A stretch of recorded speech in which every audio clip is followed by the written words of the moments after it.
This evening, I thought I would talk about epidemics. And the reason I've chosen this as a topic and chosen infectious diseases as my first year of lectures is because they were, in this year we're coming into, which is the 500th year of the birth of Sir Thomas Gresham, by far the dominant part of medicine. So when this college was founded, medicine was very largely infectious diseases. So these diseases could spread even in periods when transport was much slower. The final concept is the idea of force of transmission. And this is the one bit of maths I'm going to do in this talk, but it is a simple one. The key thing to understand with force of transmission, this is the central understanding of epidemics, is if you have a disease which on average passes itself from one person to one person to one person on average, that disease is stable in the population. That has a force of transmission, an R of 1. If one person gives it to 2 people, give it to 4 people, give it to 8 people, and so on, that has an R of 2, and that disease is expanding exponentially. And for those of you who work in the city, this is a compounding problem. Expect exponential increase over time. That is what causes epidemics. And if the R is below 1, let's say it's 0.5, 10 people give it to 5 people, give it to 2.5 people, and that disease is on its way out. And if the R is below 1, let's say it's 0.5, 10 people give it to 5 people, give it to 2.5 people, and that disease is on its way out. The key to control an epidemic is to try and work out what its R is and get it below 1. Once it's below 1, the epidemic is going to die. Once it's below 1, the epidemic is going to die.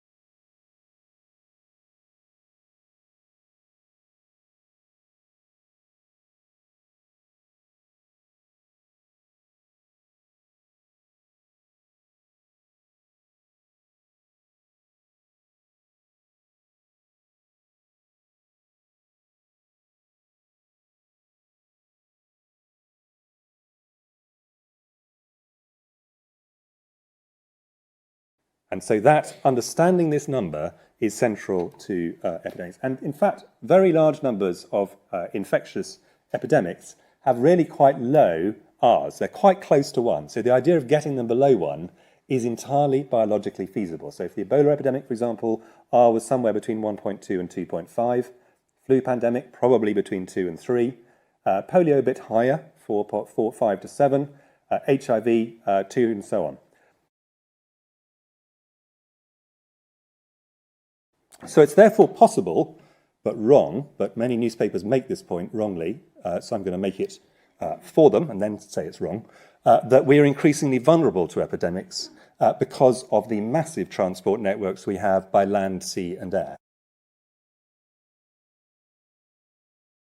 This is just a map of the transport links in the world, how many places you can get to within 24 hours, and as you can see, the United Kingdom is there. Right in the centre of this. However, the reason that this is not actually as worrying as it looks is that being rich as a society massively hardens society against epidemics of any sort.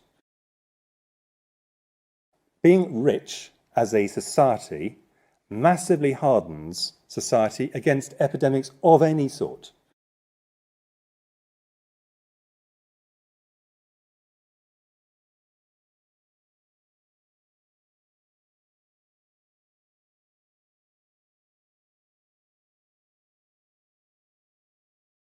And it does this not primarily for reasons of medicine, which we'll come on to, medicine does play a role, but in fact because of all the other things that lead to a successful rich society. Agriculture, for example, leading to substantially better nutrition, engineering leading to better housing, sanitation, clean and plentiful water, and cleaner heating as examples. So there are many things we do as societies which are not designed to prevent epidemics, but do so just as a process as countries become wealthier and more developed.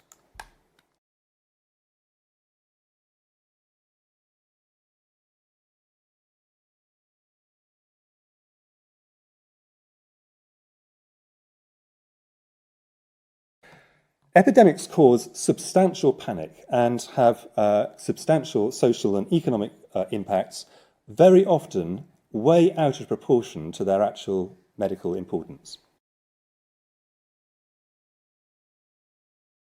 So let's take several of the recent epidemics, and you'll recognise many of the front pages of the newspapers involved. These tended to dominate the news for very long periods, including in countries which had almost zero chance of significant onward transmission, including the UK. Let's take SARS. Between November 2002 and July 2003, the SARS outbreak, which dominated the news for quite a long period of time, caused just under 10,000 cases and just under 1,000 deaths in 37 countries. Now, that is obviously a substantial tragedy for the individual families, but this is a small outbreak. This outbreak, which we happen to know the data because the World Bank have looked at it, probably wiped around $40 billion off the world economy because it closed down airlines and led to panic in particularly in Southeast Asia and Canada. A massive influenza pandemic would be a lot bigger than that by many factors and would undoubtedly have a really serious societal impact. So these can have a very big impact on society, even if they are medically relatively less important.